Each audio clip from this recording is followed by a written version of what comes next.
Hello, everyone. We're back live this week with Yes. the comics. No pre-recorded video this time. The trip is over, and we're back to just reading tons of books. So, welcome to our Tuesday day early comic review show. I'm Jason, I'm Andy. and we're with Infinity Flux Comics out of Chattanooga, Tennessee. So every week after we're done bagging and boarding all the fresh hot comics, Hmm. we divide them up. We read the ones we think most people want to hear about, and we try to give them a review. We attempt to make these reviews fairly spoiler free. We keep it vague, but we tell you a lot more than you'll know just from reading the solicitations. We do also mention if there are first appearances or any particularly major thing. We also tend to catch you up with what's going Hmm. on in the past issues as well.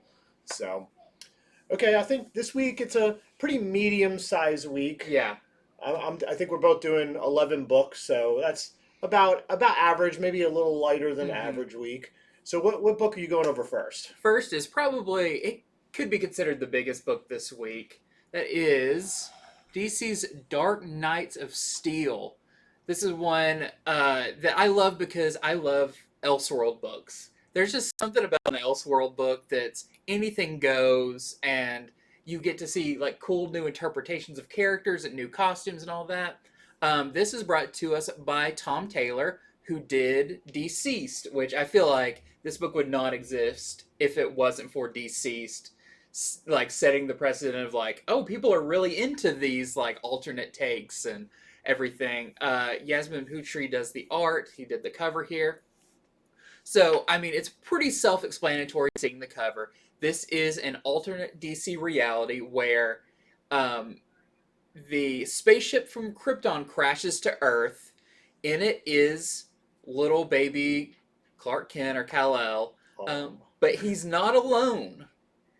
So that is how this issue begins. I won't say who's with him, but you'll probably figure it out. I haven't read it yet, but you've piqued my interest. Yes. So, but he doesn't crash land in Kansas. I mean, I guess it could be fantasy Kansas, but the camera shifts and there's a big castle there. So it kind of sets it up for this is not your normal Superman origin story.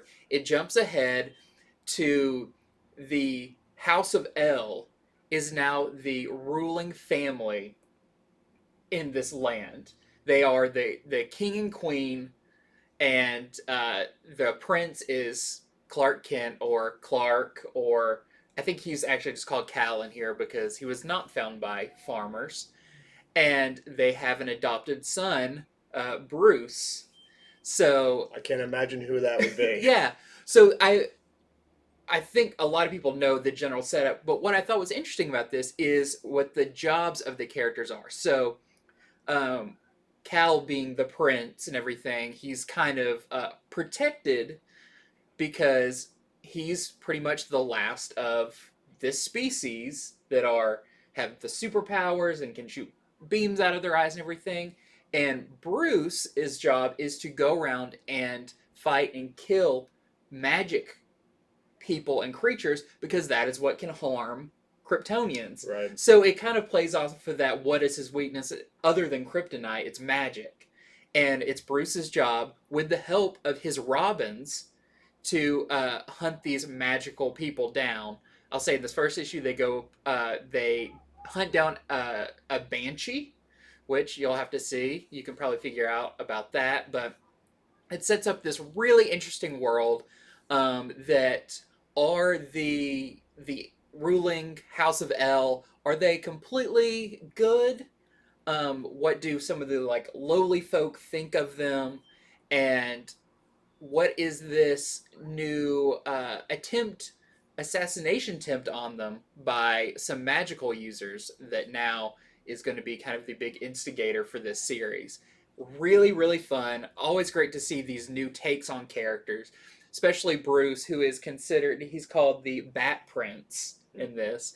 Really cool. It's a big suit of armor. The Robins are really cool. You get, Dick Grayson, and you get Duke Thomas, you get Stephanie Brown, you get Jason Todd.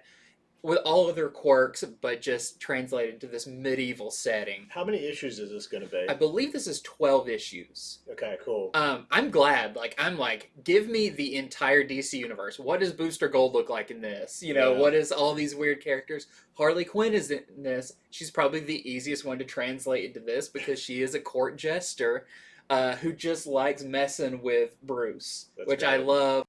But I can't wait to start seeing when they bring in some villains. There's some teases to other characters that we don't even see their faces, but we can get a good idea of who they are. So this was, if we have any picks of the week, this is definitely my pick of the week. It scratches all of my itches of fantasy mixed with superhero, a little bit familiar, a little bit new, and some pretty, it doesn't go, it's not a one-for-one translation of the DC universe. There's some big plot twists, especially at the end of this, that I think will really keep people on board. So that is my spoiler-free review of it. We have some very nice variants. So this is the Middleton variant with the bat prints on his steed and his suit of armor.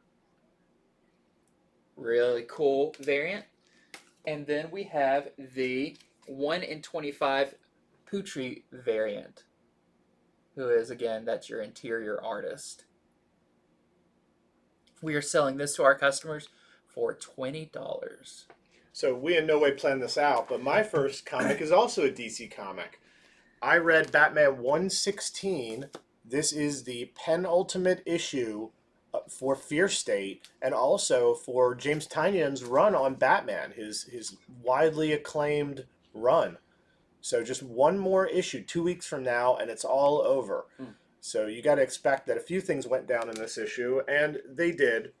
This issue is, for those of you who grew up playing video games like me, this is sort of like the boss battle has begun. But how many forms will the boss take? You know that there's always going to be more, but it has begun. There are some eventful things that happen in this, though. It's not just, Batman and Scarecrow start punching each other in the face, and let's see what happens next issue. It's a lot more eventful than that. So we also know there are a lot of other people doing things with Batman right now. In fact, the story actually begins with the magistrate rushing into Queen Ivy's lair. And they were doing that at the end of last issue. Simon Saint sent them in. Now, of course, the danger there is that Queen Ivy has her plant growth all throughout Gotham, and she can cave Gotham in to all the underground caverns if she wants to. You got Ghostmaker and Harley there, and over the past few issues, they've been trying to talk her out of it. And so meanwhile, the magistrate, shows up to attack. Well, that's probably not a good thing. So you get some of that off the bat.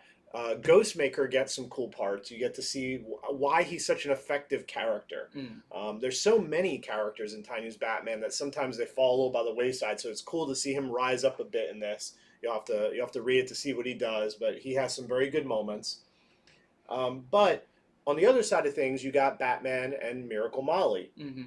They're in the sewers. Molly thinks that she knows what to do, but of course, there's complications. As smart as she is, they're going up against the Scarecrow. Scarecrow is bigger and badder in this Fear State than he's been a long time. He's not going to relinquish easy. He's not going to have some, new character come in and just defeat him. It's not that simple. It's a lot more complex than that. So this, I can't say more than that. That's about as much as I can reveal. All that's in there and more, and that's just the A story. It does end with a surprise character appearing, which it's almost like a Twilight Zone moment of looking into a dark or possibly bright mirror of yourself. You'll know when you read it. You'll go, okay, I understand what Jason meant there without him, telling us. But let's just say when you see it, everyone's going to go, how's that work? I have my theories, and I look forward to talking about them in the future. The backup story is with the Batgirls, and this one ties in with Nightwing, which is really cool. I think Nightwing is such a big book. They're trying to do anything to tie any other book. Even Batman's trying to tie in with it now. So the Batgirls have shown up at the clock tower where Oracle typically is. Well, if you're reading Nightwing, Oracle's not there. And so they discover that. Well, the magistrate shows up, and they have to fortify and defend Oracle's lair. And I know that sounds pretty simple, but I have to say it's pretty eventful what ends up happening, and that's all I can say on Cool. that. It's interesting with Tynan's built up such a new mythology with Batman and set so many things in motion that even though his run is coming to an end, there's going to be a lot of fallout from this that I believe Joshua Williamson will pick up on, and it's maybe some of the other books as well. But I mean, even the stuff with like Poison Ivy having all of the roots and everything under Gotham, it's like you don't just pull those away and everything be okay, and you don't have the fear toxin thing taking over Gotham and people just go back to their normal lives. Like this is kind of a new era for Gotham and the Bat family. Yeah, I'm expecting the next writer, Williamson, is going to have to play around with these characters because a lot of these are very popular characters. Yeah. And I think if he pulls them away or just comes up with his own, everyone's going to be like, wrong move. Yeah. Let's do a little more on that. But it's okay. I mean, you can take a character and make them your own. Plenty of other artists and writers have done that. Mm-hmm. So we'll just have to see. So there is a Molina variant for this, which we ran out of, so I don't have it to show. It basically just has Peacemaker 01 on the cover. It's a nice cover. You'll know if you see it at your store. We do have the 1 in 25 Maulina, Maulin variant. They keep doing the video game variants, and this is $20 while supplies last to our customers. Awesome. So my next one is one that is a little hard to talk about because it took me a minute to fully understand what was going on in this. But once I did, this was another book I really enjoyed this week. This is Heathens by Cullen Bunn. So Cullen Bunn just adding another book to his library. He could literally have a library of only his books. He's in one of my books this week too. See, like, he's slowly taking over everything. But that's good because he's a great writer.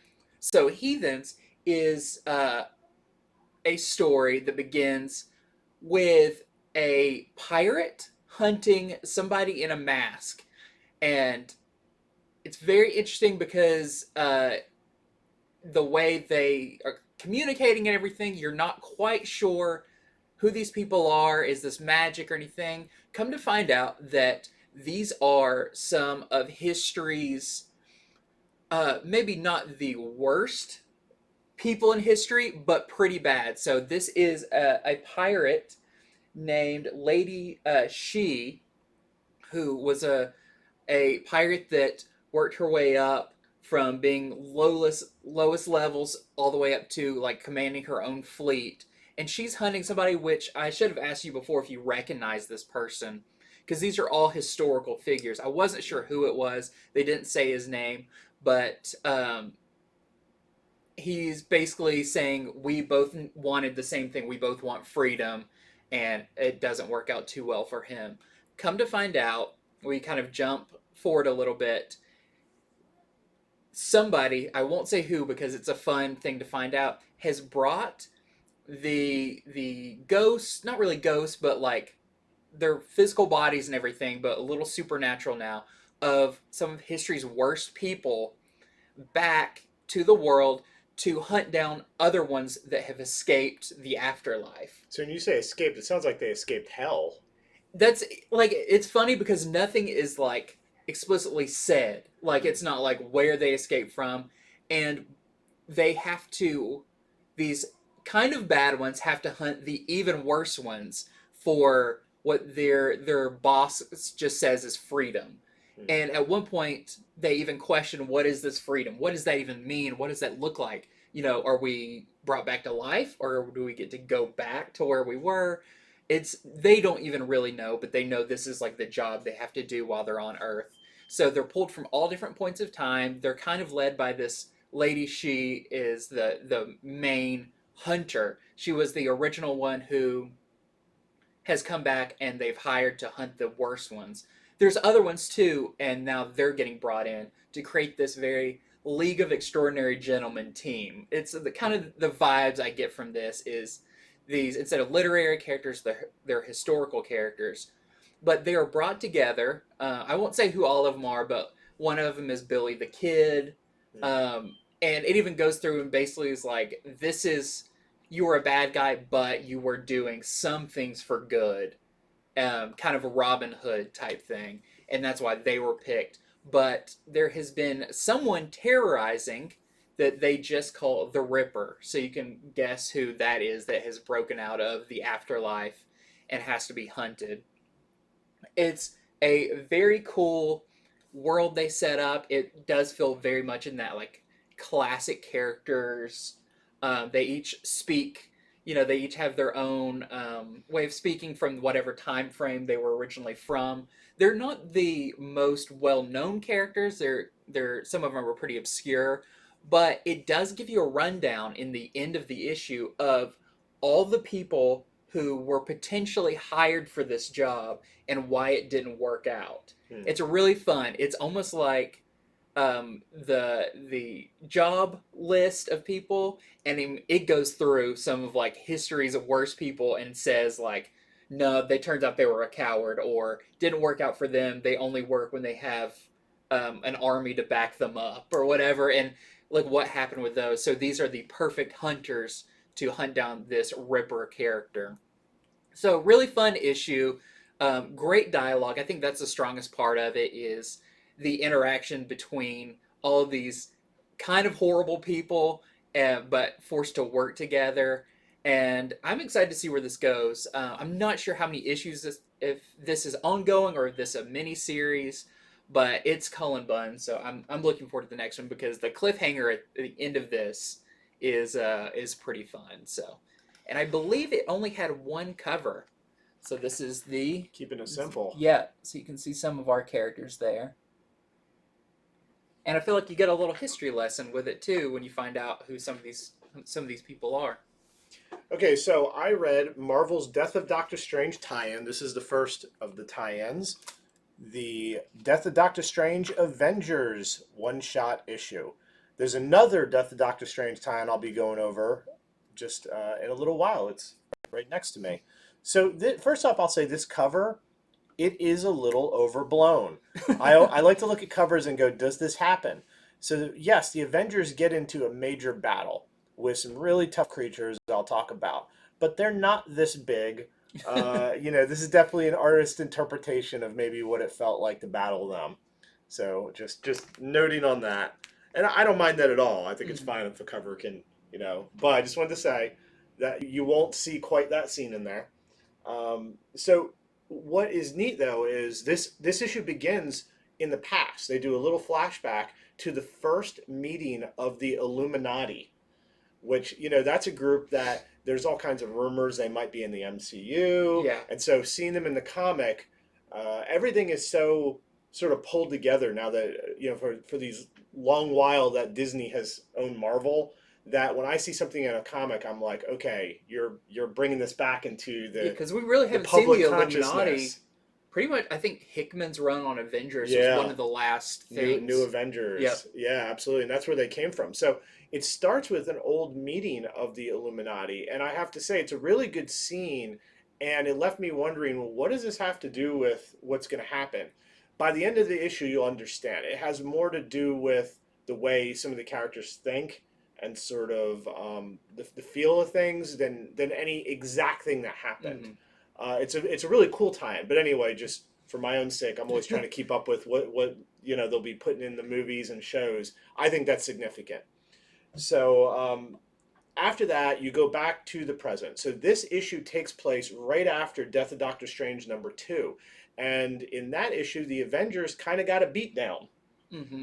There's this new villain called the Three Mothers, and they kind of wipe the floor with the Avengers. But say they show up and immediately it's that kind of like a power creep where it's like we're all super strong and then it's like let's show you how strong they are by just wiping them out. Yeah, so this one shot, it does tie in quite a bit. It is not just sort of like, oh, and over here this is going on. I mean, it's like here's what happened #2. Now here's how they're licking their wounds, what they're going to do next, how that has affected them.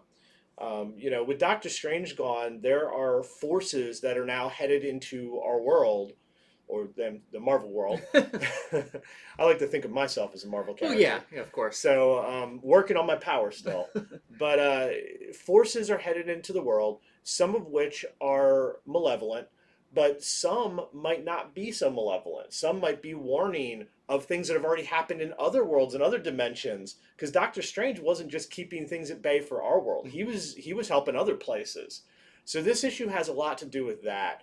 Um, Past that, there are some creatures that attack who I liken to. It's almost like a bunch of not quite as powerful, almost as powerful juggernauts were to attack the Avengers. That's a lot of what happens in this issue.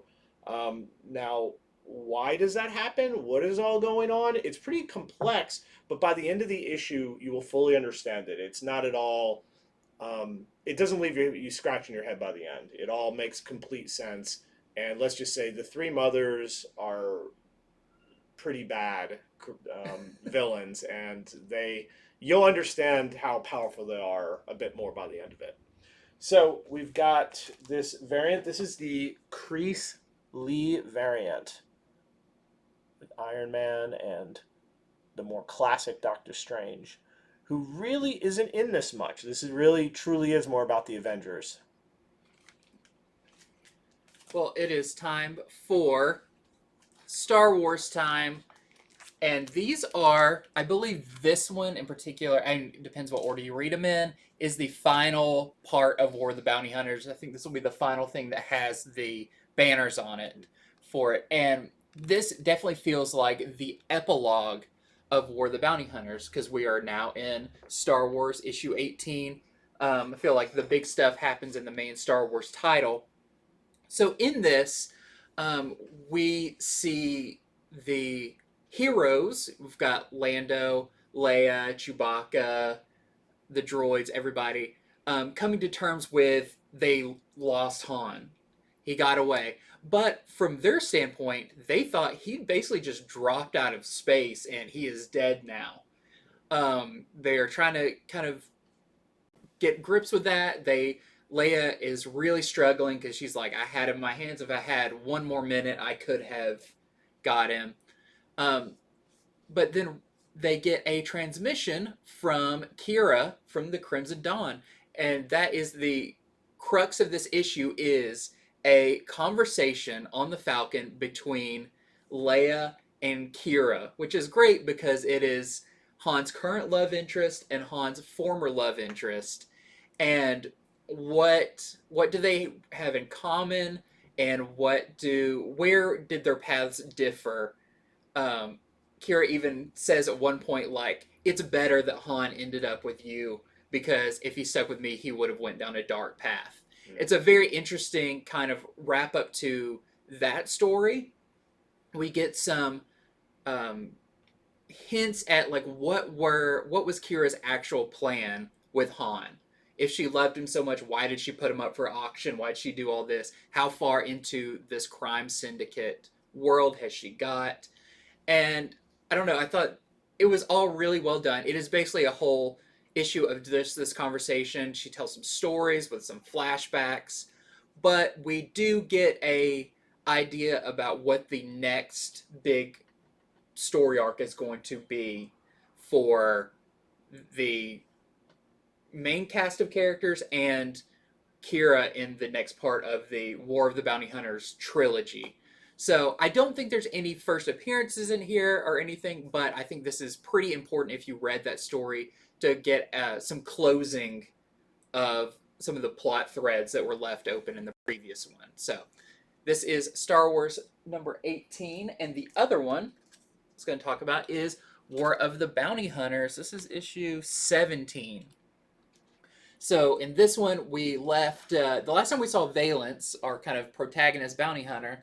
Boba Fett strapped a bomb to his chest and blew him up. Well, it's not the end of him, as you'll see in here. There is some interesting stuff that happens, some really cool fight scenes, but it ends with, I would say, a character majorly changing and a new kind of status quo for them, like physical and I don't know, career change. So another great issue. Also, the kind of the last part that's a tie-in. It even looks like the next issue won't even have some of the same characters in it as this one. But great last little bits of War of the Bounty Hunters. We've got some variants. So we have the Star Wars variants for 18. There's the Carbonite variant. We have the Handbook variant with Dengar. This one I'm really happy we finally got around to. This is the Lucasfilm 50th anniversary. This is the Rebels cover. I love when we get some of the animated characters, but kind of translated into what they would look like in comic book form. We have the action figure variant with Romba, the Ewok, everyone's favorite. We have the 1 in 25 U variant with Kira on there that we're selling to our customers for $25. Then for Bounty Hunters, we have the Carbonite variant. We have the Handbook variant. I hope they collect all the Handbook variants into a single book. That's like how they did the action figure ones, because like I would like to read all of those together. And then finally, we have the Lucasfilm, which is a really cool one, this time with Thrawn and an Inquisitor on it. So anything with Thrawn on it, he hasn't appeared in that many comics. Neither is the Inquisitor, so that's a cool one to be on the lookout for. All right, so my next Death of Doctor Strange tie-in is Strange Academy, Death of Doctor Strange, one-shot. Now, a lot of things are going to be affected when Doctor Strange dies, but of course, this is the very academy he founded to teach students magic, and he is their protector. They have other teachers too, but he's sort of like the headmaster. Mm-hmm. So, of course, this is a pretty big deal for the Strange Academy. This, like the Avengers issue, starts in the past, though. And, so much of the Death of Doctor Strange is about what things about Strange do you not know? What deals has he made? What demons has he stopped? Well, this one starts out, and Doctor Strange has done something that protects one of what would later be one of his students at Strange Academy, because this is the past before the student was ever there. He does something that will protect this character while he's alive. Well, guess what? He's no longer alive. That's why they started in the past to show you that, because that creates the danger for this issue. So this character and this character's mother, another Strange Academy character and their mother have to go on a quest through Weird World to save one of the other Strange Academy characters. That is generally what this is about. So you're not going to see a whole lot of the Strange Academy, all of the characters, just a few of them for most of the issue. There is a surprise at the end, though. So they go into Weird World. They get an unlikely wizard-slaying ally who, it's not a first appearance. This is a character that hasn't been seen in a little while, but this is if you know Weird World, you've probably run into this character somewhere. And so that's the first story. There's a surprise backup story. I don't know if this was in the solicitation, but I don't recall anything about it. It starts out where there's actually a written letter from Dr. Voodoo to all the parents because they're suspending the classes at Strange Academy. So it was really cool to read the letter on, hey, I have to regret to inform you Dr. Strange is dead, and so we're going to stop classes for a little while. But the secondary story, it's more of snippets. You get to see a snippet from all the characters' lives because they all have to go home. Some of them don't really have normal homes to return to, though, if you read the series. But every single character, you get to see just a panel or two of like what it's like for them to go back home, having been to Strange Academy for a while. So I really like that part of the issue. I mean, the A story was really strong, but the B, I mean, seeing all that just in such a short amount of time was really cool. So very good little one-shot, particularly if you read Strange Academy. I was about to ask, how integral is it to either side for Death of Doctor Strange or Strange Academy. It's more Strange Academy. So Okay. whereas the Avengers one, it really felt like a very close knit tie-in. This is more, hey, this would affect this book. We should go ahead and tell the Yeah. story of how it affects it. But it's nothing that I think matters to the main plot line of Death of Doctor Strange too much. A very cool tie-in, however. So we have some variants. This is the Henricron variant. And yeah, that might reveal a little bit of what I was saying. It's not my fault, it's just the variant cover. And then we have the Peach Momoko variant. This is one of the Stormbreaker variants. Again with Venom. Yeah, and I will say Venom is not in this. So, don't buy it for the Venom unless you just like the cover.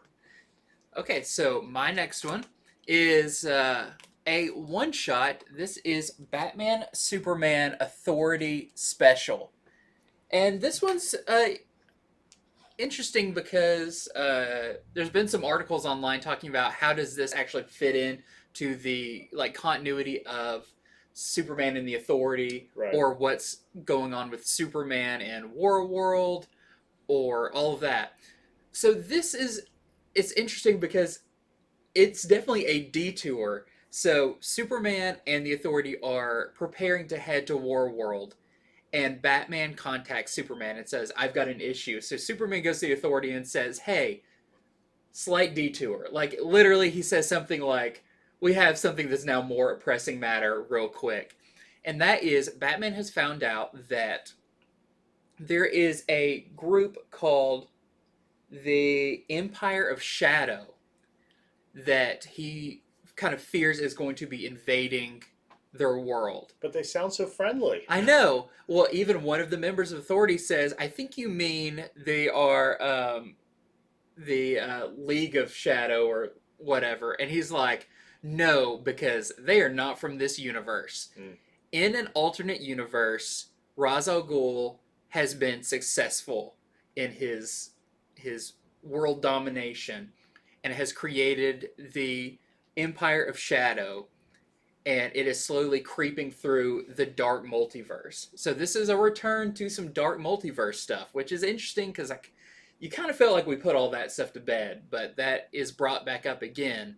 And this does switch between artists. We have the main artist, and then I believe Steve Niles does the art on the otherworldly stuff. And so it's a very creepy, very dark thing that's, black suits of armor, and of course bat related because everything in the dark multiverse somehow is bat inspired, to the point of one of the Authority at one point says, what's up with everybody's bat obsession in all these other worlds?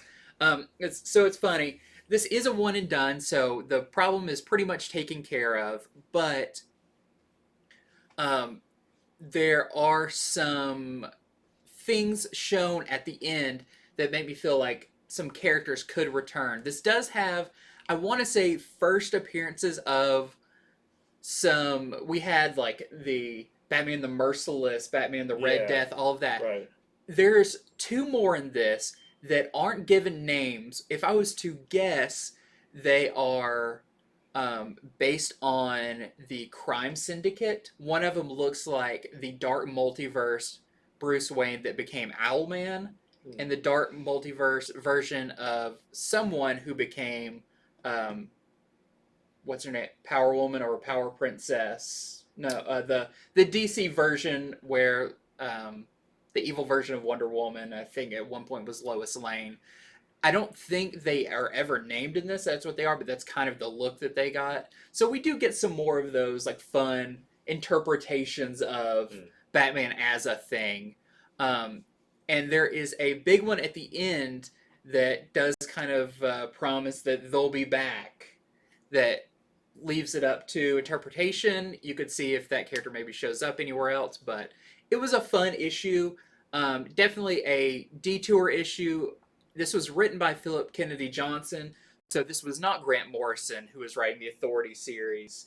And I would say it's more in line with kind of what's going on in Superman, and maybe bringing people into why the Authority will probably be appearing in Superman, or Action Comics as well. as this Grant Morrison series. So cool issue, fun, kind of one and done story, and yeah, it's a little. I believe it's oversized. It's $5.99. But pretty cool.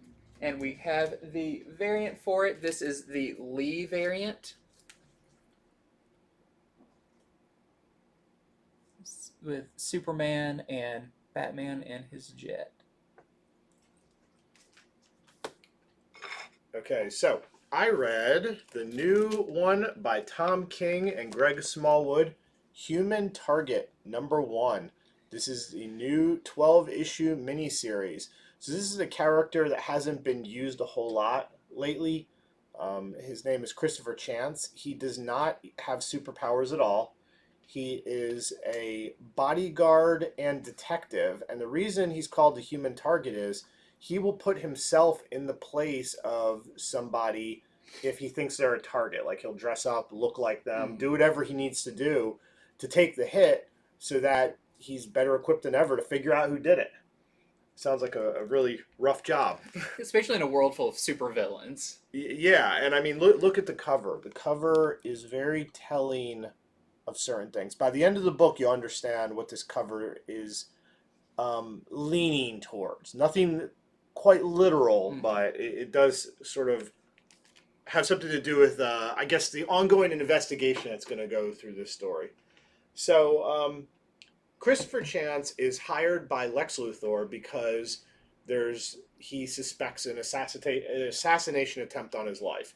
Now, who would want to kill Lex Luthor? I can't imagine anybody. I mean, he's such a nice guy. Yeah. He plays well with the heroes. He plays well with other villains. Yeah, other businesses love him. I know. Yeah, he's just a complete philanthropist. I don't know what's going on there, but he hires Christopher Chance and to kind of stand in for him at certain events.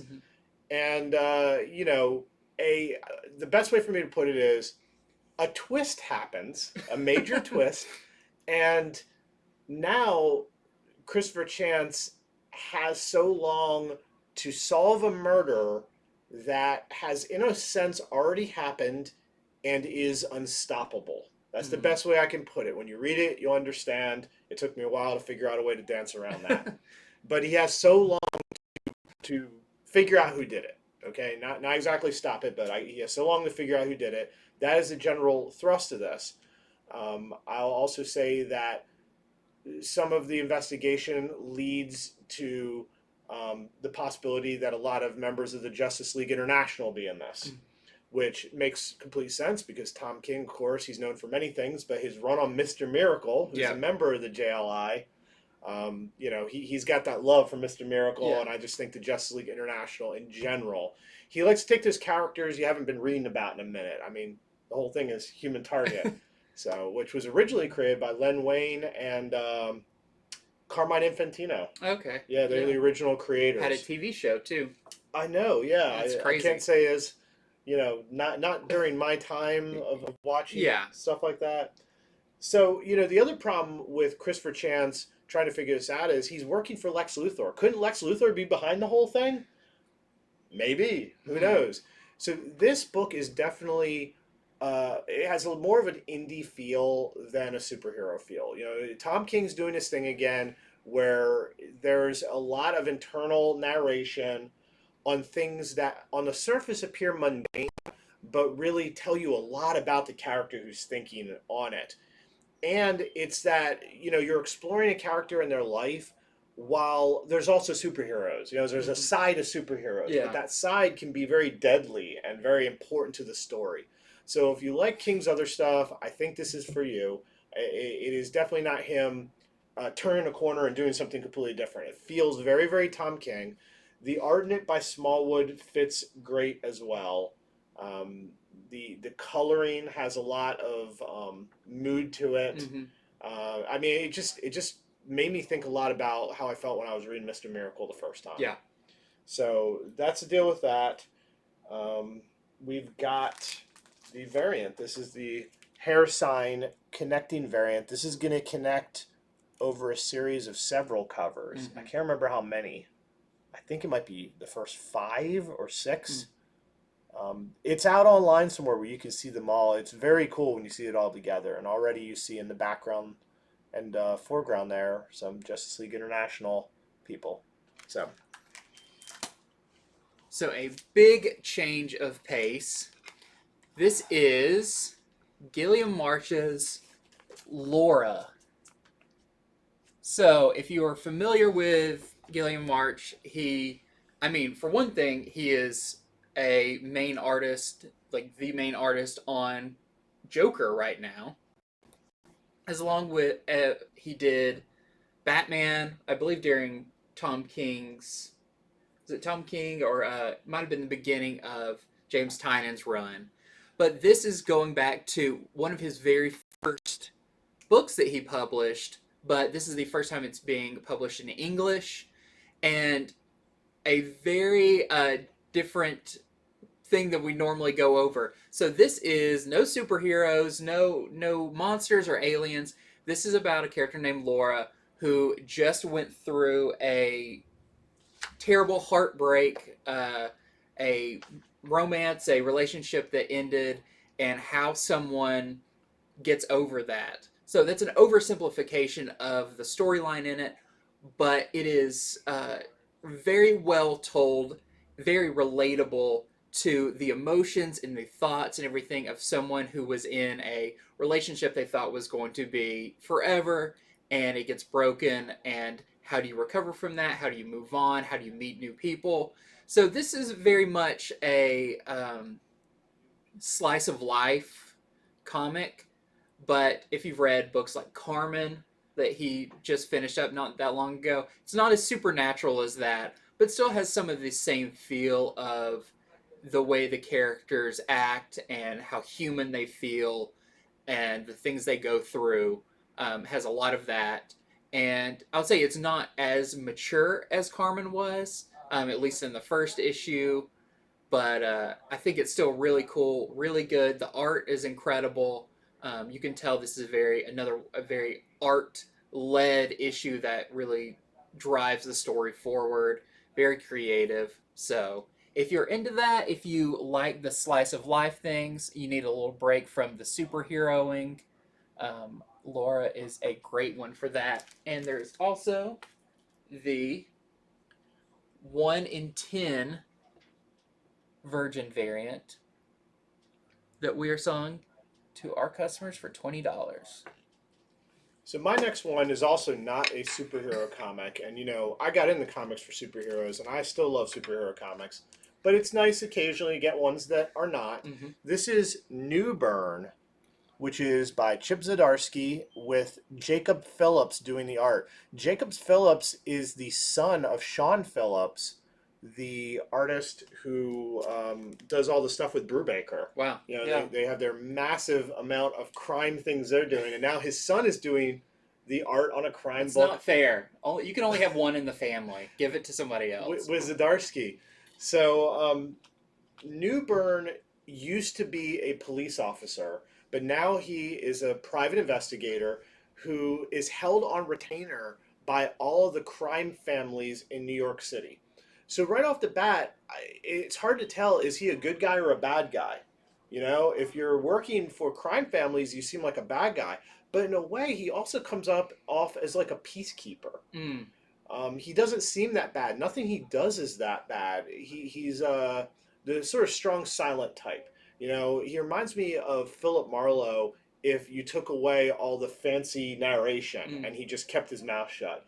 Because while he's very intelligent and he's good at his job and he's really good at asking questions, the dialogue is great for this, by the way. Like when he interviews people in this, you can just tell how clever he is without him being too verbose. Like in the fewest amount of words, he's asking just the right questions. But at the same time, he's tough. There are some parts where people try to get rough with him and they regret it. And he's not a particularly big guy. He just is ready and confident. So a really well done beginning to this crime comic.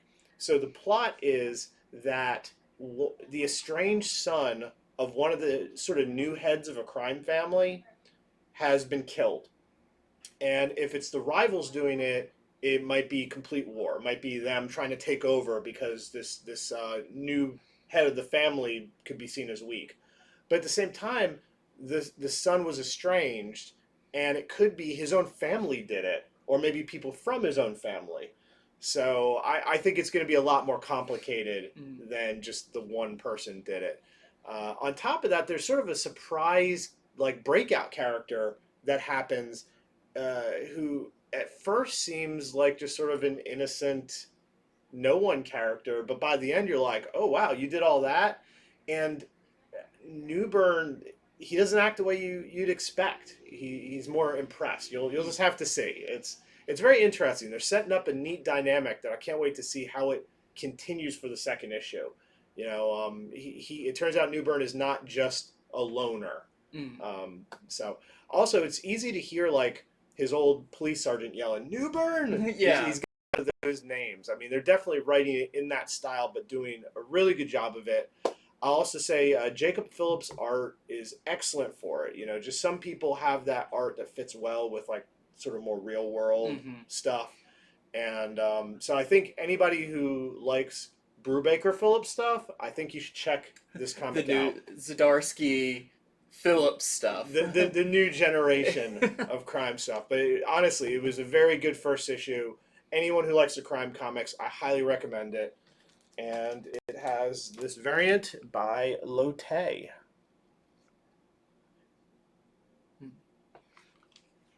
It's nice that we're getting a wide variety of genres That's right what now. comics are there for. Yeah, you get to try out any and all ideas Mhm. without paying that huge TV movie budget or writing an entire book. Yes.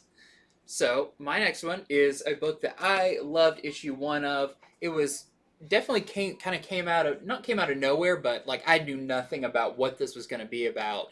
Even the title, I was like, is this related to the video game? This is Arkham City: The Order of the World #2. So in #1, we learned about Jocasta Joy, who is a how would you describe her? She's not really like a psychiatrist, but she worked at Arkham Asylum, Right.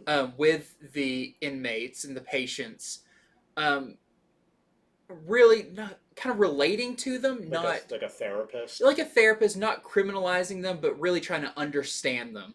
So she definitely comes across as a good guy out of Arkham who made nothing but terrible people.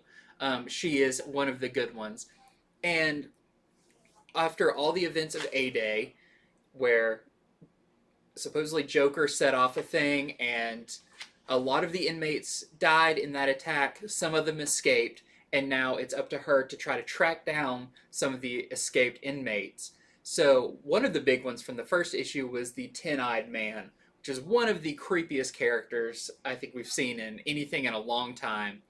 And this goes more into his backstory, which is super cool because um, when I read the first issue, I looked up, has that character appeared before? Because I recognize the name. And it even calls into question some of those references to him.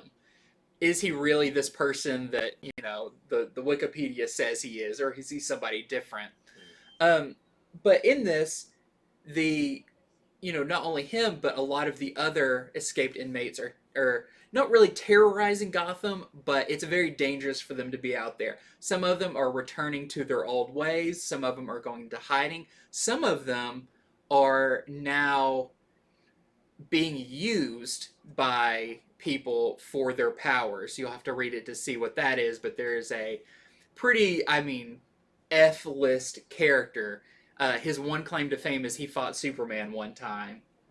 That is being used for horrible purposes. But Jocasta Joy is now on the hunt for at least the Ten-Eyed Man, because she basically has this conversation with herself where she's like, my job is not to basically be Batman in this situation. I'm not bringing them to justice. That's what the city wants. They want you to take down these villains. She's like, my job is to relate to them, to understand them, and, kind of befriend them to work through their issues. So that's her goal. But on the other side, we kind of got a hint of it in the last issue. Azrael is back, and apparently it is his God-given mission to hunt down these inmates and take them out. Yeah, he's the opposite of a therapist. Yeah, he's an executioner. Yes, and this is I don't.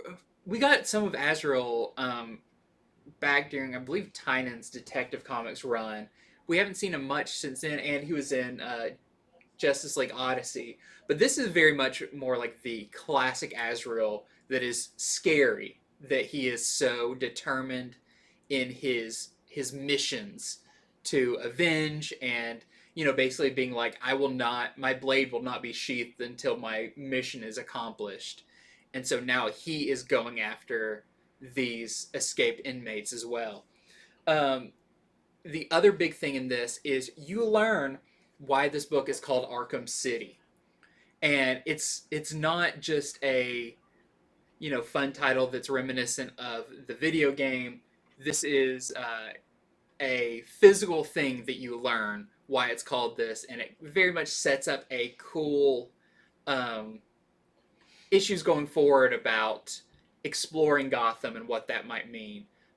I love the stuff too in this. It goes over the Ten-Eyed Man and his powers, where he can see different things with his fingers, and that he can see things that people would assume don't exist, but because of his powers, you kind of have to believe they do. It's very weird. It's really cool. The art fits the story perfectly. It's very dark. Again, like, I don't know if Batman is really mentioned even once in this. It's a very Gotham-centric story, but I highly recommend Arkham City Order of the World #2. And we have the variant for it. Going back to our artist on Dark Knights of Steel, this is the Yasmin Putri variant with the Ten-Eyed Man. He's kind of the personification of everything that's going on. He's kind of the one that we follow, even though we know a lot more are going on outside of this one character. She's kind of his main mission. So I read issue #2 of Soul Plumber. This is the DC horror series written by the people from the last podcast on the left. And we had a lot of new faces come in the store to purchase this. There are a lot of fans of last podcast on the left. And issue #1, this is a story about a disturbed, overly religious zealot character. He's a believer, but he's messed up in the head. And so he built a machine from some diagrams that he stole, the Soul Plumber machine, that's supposed to pull the demons out of people who are messed up by them. And he tried to use it, and of course, this whole thing is a fake, yet with his crazed belief, he built something, and it does do something. It pulls something out. Now, is it a demon? Is it an alien? Is it... who knows? They go into what this thing is. It's like a pink blob, and you will get to know the pink blob if you read issue #2. You will get to know what it is, where it's from, and the ghastly things that it thinks to do. Also, you get our main character's origin and his messed up upbringing. Like, what made this character sort of the way he is. Also, what happens when he feels like his device isn't working, so he calls the phone number on the instruction manual that helped him build this fake device. Where is this phone? Who's on the other end of it? And by the end of the issue, you will see what makes this cover make sense. It's pretty disturbing. Understand that if you read the full issue. Here is the variant by Kelly Jones. Definitely a wild, different sort of tale than I have read in a DC book in a while, other than Batman Reptilian, which I'll be getting to later, which is easily the strangest book that's out right now. Okay, so back to something that is classic, comfortable, and really good. This is Batman 78, number 3. I didn't realize, I mean, I knew that this was selling well, but I went to like put the new issues on the shelf. We have consistently sold out of Batman 89 and Superman 78 every single issue. Even though we're upping our orders and everything, people love these classic versions of the characters that you've got such a good picture in your mind what they look like, and the writing on these has been done so well. I mean, I have in my notes, what I really like about this is every panel in this I could picture live action. They do such a good job of like I know exactly what this scene would look like if this really was Christopher Reeve in this story. So in this one, we know that Brainiac has come to Earth, and he now wants to take Superman as kind of his, not really his prisoner, but his experiment, because Brainiac is all about preserving places and people and things. And since Superman is the last Kryptonian, he's like, I gotta have you in my collection. And Superman, to protect Earth, goes willingly. And so, if you know Brainiac, there's a lot of shrinking, and Superman put in a jar, but who else is in that jar with him? You'll have to read it to find out, but the return of some characters from the Superman movies, uh, and kind of I don't know, it feels so much like this could easily have been another one of the movies. Just everything that's set up in this, kind of familiar concepts like Kandor and the Bottle City and all that. But what would it be like in this? Even Thanagar, you see a little bit of Thanagar with Hawkman and his people, but done in this style. So a great issue of Superman 78. I'm not surprised that we sell out of this. Every time I read an issue, it's, for lack of a better term, a delight to read because it is so not wholesome, but just classic Superman. So this was a great issue. If your store has back issues of it, which we don't, hopefully they do other printings of it, pick them up. You will not be disappointed in this series. I believe I had a variant too, and I think we are also sold out of that already. Okay, so I was going to go over the Rush next. I kind of skip around. I tend to do like one publisher and another. But I brought up Batman Reptilian. I'm going to go ahead and do that. Please now. talk about this. Please just talk about everything about this. Okay, so crazy book. This cover, I don't think I can show it right on the camera, but they made, yeah, look, you can see it. They made just Killer Croc and his booty glossy. Nothing else. The rest of the cover is a dark matte cover, but just Killer Croc. It's very fun to just see this cover. And his facial expression is like, I don't know what he's communicating on that. His expression too. He looks like a worried kid, like looking back at his parent, being like, "I don't want to sit on Santa's lap." So this is by Garth Ennis. The cover and the interior art is done by Liam Sharp, who has been painting all the art. Mm-hmm. So that's just awesome. If you like a good painted story, especially a really dark one, this is it. This is the wildest Batman book I've ever read. I don't think it's for everyone, but it's so wild I can't pull myself away. Just Batman, he continues to say things in this that make Killer Croc blush. The things he says, Killer Croc is literally embarrassed, and you're embarrassed with him. But it's funny. I think it's really, really funny, this take on Batman. And they're going up against the Reptilian, the one from the title here. The Reptilian is very, very big. You get a lot of seeing what it looks like in this one, and I'm glad for that. They don't wait till the last issue to finally show you. It's all over the place in this. But what is it? Where does it come from? What does it want? And what are all the things Batman thinks that Killer Croc could possibly do to subdue the creature or make the creature happy? I can't go. I mean, this show is too PG for me to go into the things that Batman suggests. I kid you not. Craziness ensues. I'm not going to tell you any of the stuff that happens. You got to read it for yourself. But let's just say at one point, someone says that Batman is worse than the creature, and they may have a point. What is this book? Like, I haven't read. I think I read the first issue, but like every issue you're expecting this to be an Elseworld or like this Batman's infected with something, and it seems like this is just a weird Garth Ennis version of Batman Yeah, that's just kind of like off his rocker a little that's what bit. he is. He's very sadistic towards his enemies. You know, at one point, Killer Croc is just sort of like, hey, you're being mean to me, and Batman's like, you know how much trouble you've caused me over the years. I mean, this is a fed up Batman who he laughs at his villains' miseries. Have you ever seen Batman do that? Like just laughing at villains when bad things are happening to them.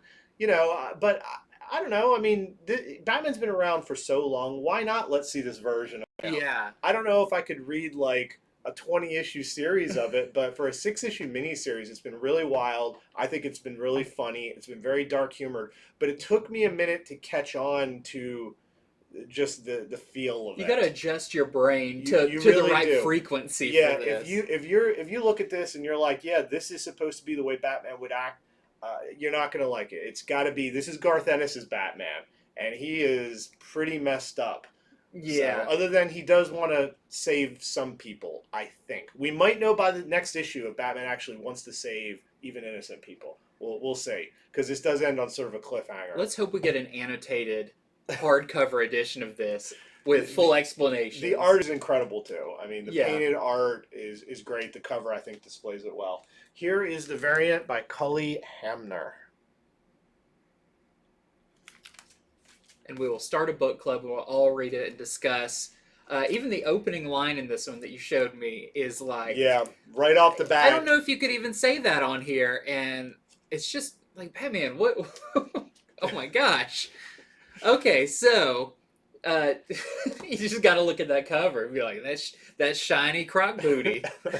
Okay, so my next one is a series that, again, I don't usually talk about books this far into them, but this book really has me captivated, and I think a lot of readers are really into it as well. This is The Me You Love in the Dark. This is for issue 4.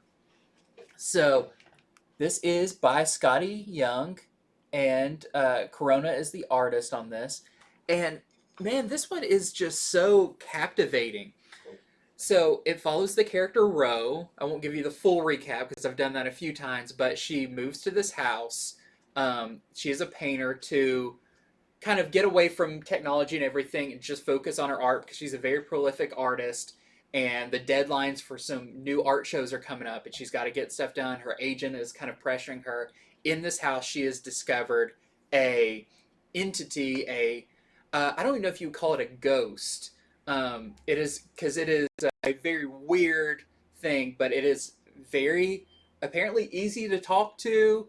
It's fun. It watches movies with her. It's always in heavy, heavy shadow. We don't get a clear picture of what this thing is, but their relationship has been growing through this from, oh my gosh, I'm scared, to movie nights and maybe a little bit more Netflix and chilling. And I don't want to say I thought I knew where the series was going, but with this issue, I clearly see what the theme of this book is. And it is about relationships and a very, how do you see a very human relationship, but with these characters like this girl and this ghost entity, and how it can turn very scary very fast. I mean, you can see on the cover, this is not happy. There's some really horrible stuff. I in was this. wondering when that was going to happen too. Yeah, and it happens in a way that is scarier than just how a ghost story would go. It's it's a ghost story that feels very human, and very real. People reading it will understand completely what their relationship turns into, but this is another great issue. The stakes are kind of raised. I don't know if there could be a follow-up series to this. This is one of the most like one and done, like I don't know how this is going to end. I couldn't see it going on after this, but I can't wait for people to read this one and then the graphic novel come out and suggest it to people. Scotty Young is showing all his different skills, and I mean writing dark stories is he's very good at it. So the Me You Love in the Dark, number 4, another great entry into the series. And they've been doing so many reprints, you can probably find the second and third printings of the previous issues. Okay, so I read The Rush, #1. This is by Cy Spurrier with art by Nathan Gooden. This is set in the Yukon in 1899, so right at the turn of the century. And I'll tell you, there's more than gold in them thar hills. There appears to be giant spiders by what you can see on the cover. Now, you don't get a whole lot of that in this issue, but they go ahead and drop it on the cover and a little bit in it too, just to let you know that while this is historical, there's going to be some horror and maybe a bit of fantasy elements to it in upcoming issues. So the story follows this woman who is headed to the Yukon because her son is there. He was abandoned by their father. So the father took the son a while back and went to go stake his claim, make his money. Well, the father shows up back home drunk, lipstick on the collar, and the mother's like, "Where's our son? You good for nothing?"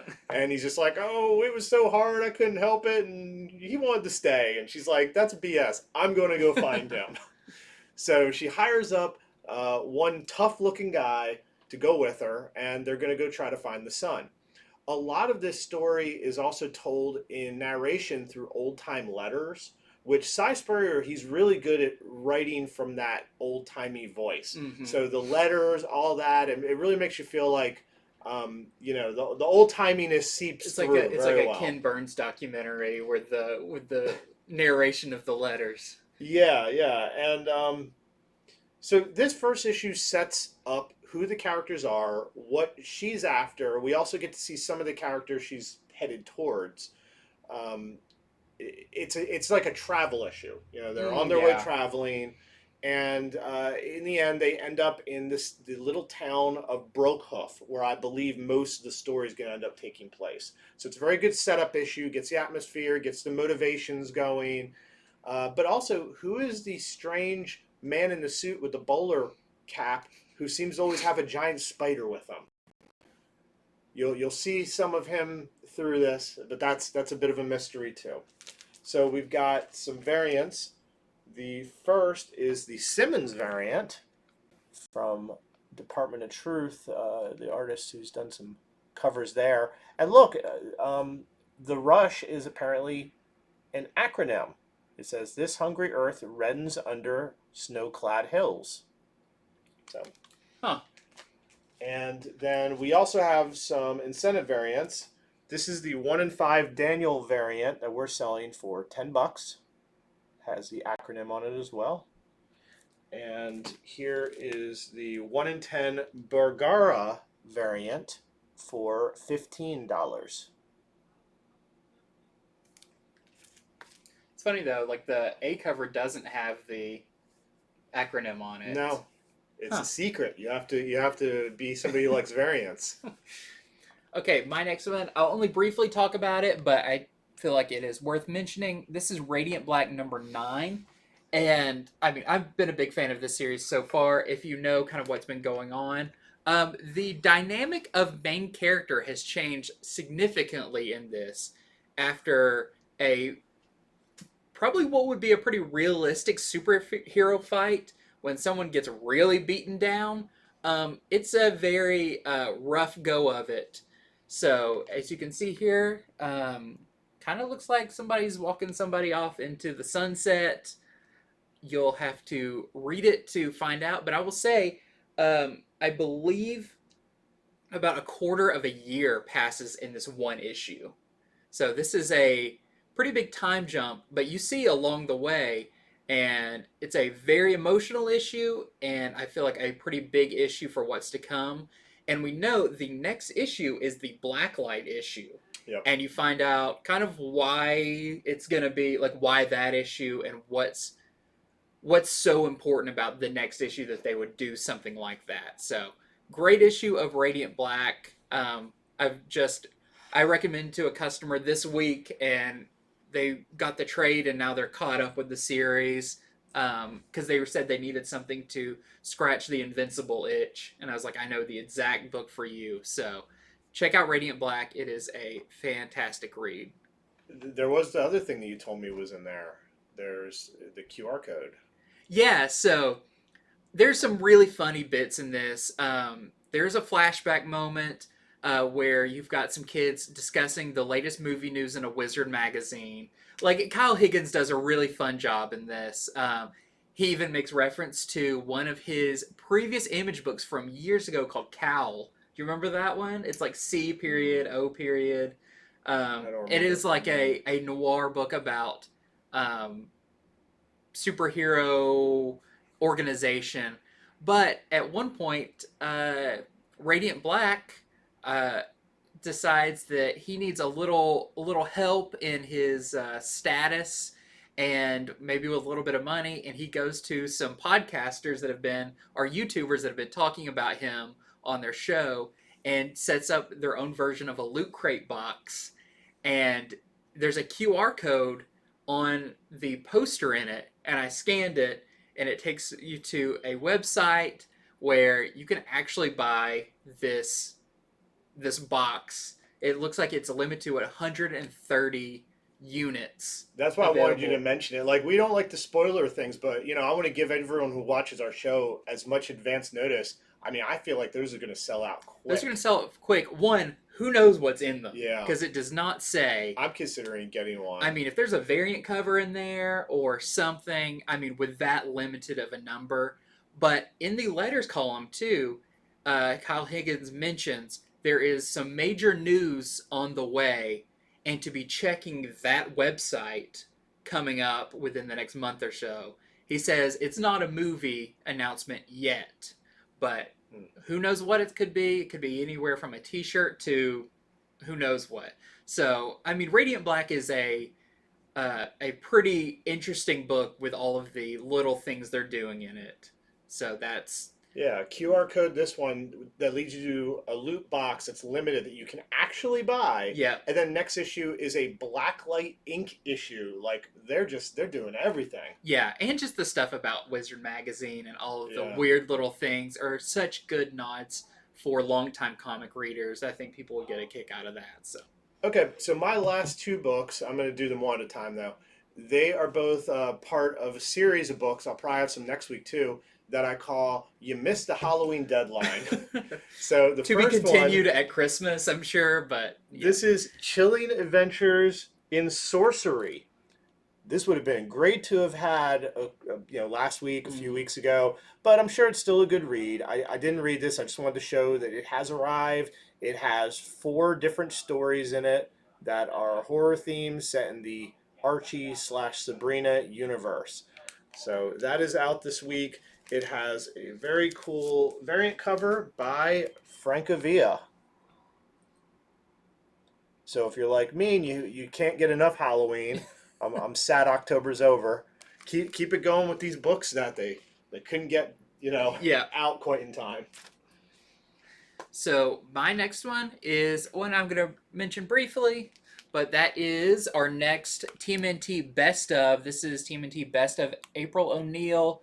This is how much is this one? $5.99. It collects many stories highlighting April, including her first appearance, which was like TMNT number 2 or number 3, up through some more modern stuff. But these always sell out, so make a beeline for your comic book store because we've had so many people that got one of them. They're like, oh man, I wish I had gotten them all now because they're so cool. They all have the similar covers. We know there's more on the way, so that is that one this week. I like how simple that drawing of her I know, is. it's very, like, her head is like almost like a balloon shape, just very, very simple, but Yeah. it works. Okay, so then my other wish I had got it before Halloween one is After Dark, which I think they called it that. If you look at the font choice, it's by Aftershock, so the after part is definitely the Aftershock after. But this is a horror anthology. It has 4 different horror stories by a lot of really good people. You got Jim Starlin in there, Frank Thierry, uh, Joe Pruitt. You can pretty much read the names on here. A lot of talented people behind this. I was just leafing through it, and I ended up finding something pretty cool in it. So the first 3 stories, they're all neat. I liked all 3 that I saw. The fourth one though is a prequel story to an upcoming comic. They Mm-hmm. actually announce it in this. The upcoming comic it's a prequel to is called Tales of Mother F Goose. Yeah. So you can imagine what the F stands for. Francis. Yeah, there you go. Andy with the answer. So it is a prequel to an upcoming comic. So if you want some first appearances, then that is in this anthology. Now, the Mother F Goose thing, of course, this is adult versions Mm-hmm. of Mother Goose characters. Like, for instance, Little Miss Muffet is a hard boiled detective with a fear of she's got arachnophobia, and she's in this. Yeah. Then you got the 3 little pigs, and they all own their own casinos. You don't get to see that in this. You just get a description, but I'm guessing they're probably made of different things or look different Yeah. ways. You've got the 3 blind mice who are assassins who have trouble seeing. And lastly, they mention Puss in Boots, they say, is a feline faced scumbag. Hmm.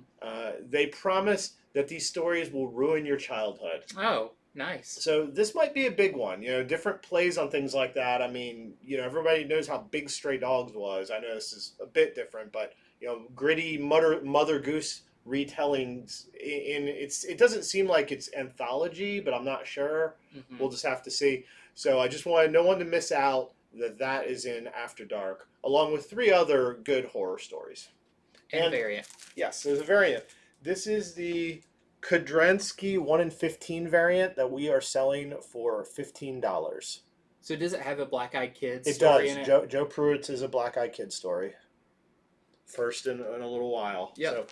So Jim Starlin's was interesting too. It was like somebody lands on a planet that's all trashed, and some guy comes up from like a vault below and is just like, oh, I came up one last time to see, and you just have to hear the conversation. It has kind of a funny end to Huh. it, and horrifying end to it. My final one is one I did not get a chance to read. I read, I think I read all of the original series. It's been quite a few years now since it happened, but this is The Magic Order 2, number 1, the sequel to the first series, Magic Order by Mark Millar. That all of his stuff has been pretty much like it's up for grabs at Netflix, I believe. Yes. And this one is now in production. It was before and it stopped, but now it's back into production. I really like the first run of Magic Order. It was a very cool, like mature version of like wizards and stuff. It was pretty bloody. Yeah. A lot of people getting killed in it. Yes. So if you like that, it has come back. It started back. So we have that's the A cover. Then we have the black and white kind of sketch cover, kind of the inked cover. We have the Tocchini variant. Great artist. Was the artist on Low with Rick Remender. Then we have the let me butcher this name. Yildirim variant. And then we have these fancy 1 in 10 Chariello silver variant. We need to get you like a magic hat that you can pull the magic I know. order variants out of. Maybe I can pull out some pronunciations too. And then we have the 1 per store gold. So you got the silver and gold. This is a 1 in 10 and a 1 per store. The silver we are selling for $15, and the gold is 25. All right. Well, that is it. That is our show for today. We hope we've done our job and told you about these comics, let you know which ones you might want to pick up tomorrow, let you know all the juicy tidbits. I'm really interested in that Radiant Black thing. I'm going to scan that QR Yep. code. I want to see that site. I've got it pulled up on my phone right now. I'm like, should I hit order? Yeah, I don't know. I haven't seen too much of anything like that. So it's like, I want to be a part of that. Yeah, I know. So, but thank you for watching. And we'll be back on Friday with Comics from the Future, where we'll talk about all the open order comics available to order then. Until then, have a great day. Go read some comics. And thanks for watching. If you watch on YouTube, hit subscribe.